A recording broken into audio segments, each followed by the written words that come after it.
जय श्री राम। राम लक्ष्मण जानकी। राम लक्ष्मण जानकी। जय बोलो हनुमान की।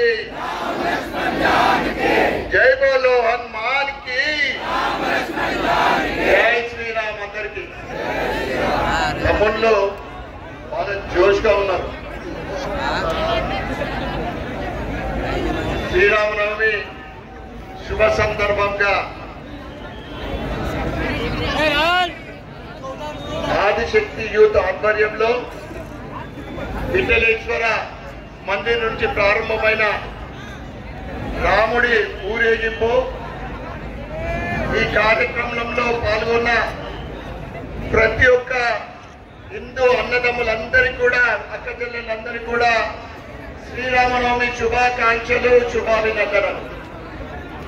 అదేవిధంగా ఈ కార్యక్రమాన్ని నిర్వహిస్తున్న ప్రతి ఒక్కరికి మొన్ననే కార్పొరేటర్ గా పీరియడ్ మా తమ్ముడు సుధీర్ కు ఈ కార్యక్రమ నిర్వాహకులకు అందరికి కూడా ప్రత్యేకమైన ధన్యవాదాలు, కృతజ్ఞతలు, శుభాకాంక్షలు. దేశం మొత్తం ఈరోజు ఏమంటుంది? జై శ్రీరామ్. మనమే మెల్లంగా అంటున్నాం. ఈ సౌండ్ రైల్వే గేట్ దాకా పోలు. ఒకసారి గట్టిగా అంటాం జై శ్రీరామ్.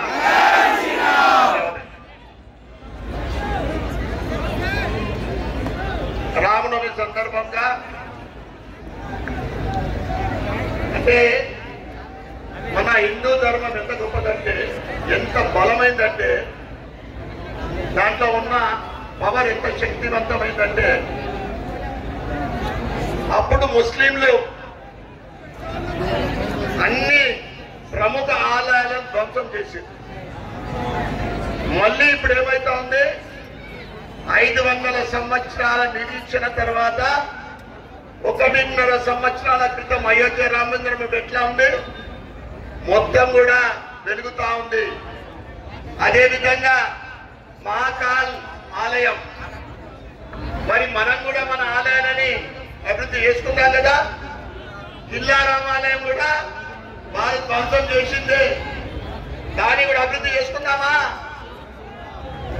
కిల్లా రామాలయంని అభివృద్ధి చేయడం మనందరి లక్ష్యం. అదేవిధంగా పెద్ద రామ మందిరం తెలుసు కదా, 100 ఎకరాలు అన్యప్రాంతమైనవి. మళ్ళీ మనము ఆ అన్యప్రాంతమైన భూములందరూ కూడా అన్ని కూడా శ్రీరాముడి పాద చెంతకు రావాలా అంతా. దీనికోసం మనం అందరం కూడా సంకల్పం తీసుకుందాం.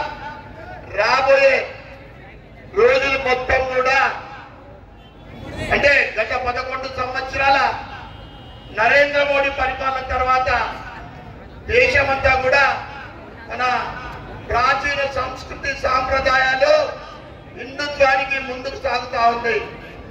అభివృద్ధిలో భారతదేశం ఇలా ప్రపంచం అంతా కూడా భారతదేశం వైపు చూస్తా ఉంది. ఇంతకుముందు ఏమైతుండే, విదేశాల నుండి రాయబారులు కానీ ప్రజాప్రతినిధులు కానీ పెద్దోళ్ళతో ఎట్టిపోతుండ్రే, సమాజం దగ్గరికి పోతుంది, తాజ్మహల్ దగ్గరికి పోతుంది, చూపెడుతుందా లేదా?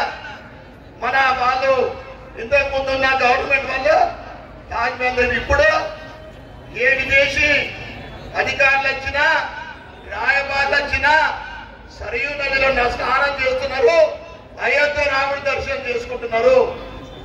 ఇది మన ధర్మంలో ఉన్న, మన హిందూ ధర్మంలో ఉన్న గొప్పతనం. ఈరోజు మనమందరం కూడా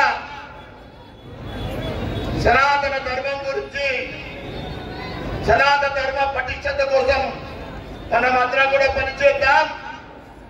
మన ఏ హిందువుకు ఏ చిన్న ఆపద వచ్చినా కానీ నేనున్న విధంగా మనమందరం కూడా ఆ ఆపద కలిగిన వ్యక్తి దగ్గరికి వెళ్దాం.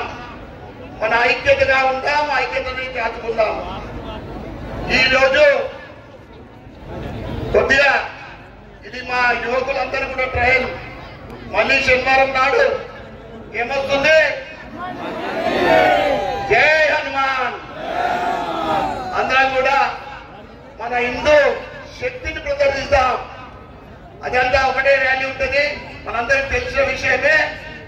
నా భూతం నా భవిష్యత్ అనే విధంగా ఈరోజు తెలంగాణలో ఈరోజు మన రాజాబాయి శ్రీరామనవమి రోజు అతిపెద్ద ర్యాలీ భాగ్యనగరంలో ఉంటుంది. ఆ తర్వాత చెప్పుకోదగ్గ ర్యాలీ అంటే ఇందూరు నగరంలో హనుమాన్ జయంతి ర్యాలీ. కనుక మొత్తం రాష్ట్ర వ్యాప్తంగా కూడా అందరికీ తెలిసిపోయే విధంగా ప్రతి సంవత్సరం మాదిరి కాకుండా ఇంత గొప్పగా ఆ ర్యాలీలో పాల్గొంటూ మన ఐక్యతని మన హిందూ ధర్మాన్ని చాటుకుందామని తెలియజేస్తూ మరొకసారి ఈ శ్రీరామనవమి సందర్భంగా రాముడి ఆశీర్వాదము మన పైన మన కుటుంబ సభ్యుల పైన నిండుగా ఉండాలని కోరుకుంటూ ఇంత చక్కటి కార్యక్రమాన్ని నిర్వహిస్తున్న నిర్వాహకులందరికీ కూడా పేరు పేరున మరొక్కసారి ధన్యవాదాలు. ముఖ్యంగా దీంట్లో పాల్గొంటున్న యువకులకు అందరికీ జై శ్రీరామ్.